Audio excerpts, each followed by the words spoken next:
Doctor মানে তুই হবি doctor? তোর বাপের স্বপ্ন দেখতেছে মানে তোদের রুচিবোধ দেখে ও অবাক হয়ে যায়।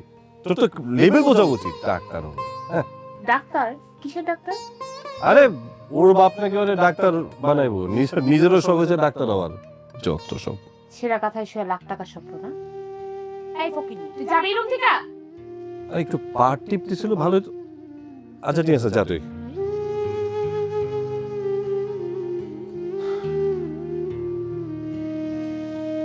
আচ্ছা, তোমার হায়দার কাকু যে সবার সামনে আমাকে অপমান করলো, তুমি দেখছো?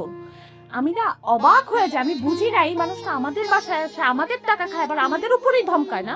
আচ্ছা ঠিক আছে, এটা নিয়ে বাড়াবাড়ি করার দরকার নেই। কারণ হচ্ছে কাকু তো দাদি নিয়ে আর কালকে চলে যাবো। ওদের গ্যাঞ্জামে লাগা লাভ আছে নাকি? শোনো, বাদ দাও এগুলো, বাদ দাও, তুমি রেস্টটা করো। আচ্ছা শুনো, কালকে সকালে একটু বাজার থেকে গরুর মাংস নিয়ে এসো, আর আম্মারে বলবা আমাদের জন্য যেন এক্সট্রা করে রান্না করে। খাইতে বসে প্রত্যেকদিন খাবার না পেলে আমার মেজাজ খুব খারাপ হয়। খাবারের কষ্ট তো আমরাও পাইতেছি, কি করুম কও, সবই তো একটা হিসাব মতোই রান্না বান্না হয়। আমার তো কোনো দোষ নেই, এক এক সময় এক এক গেস্ট এসে হাজির হয়, তখন খাবারটা ভাগ বাটোয়ারা হয়ে যায় না? কি ব্যাপার? আচ্ছা যাই, আমি আম্মুরে কম না, তুমি রেস্ট, আমি একটু কাজ করতেছিলাম অফিসের নতুন একটা প্রজেক্ট নিয়ে।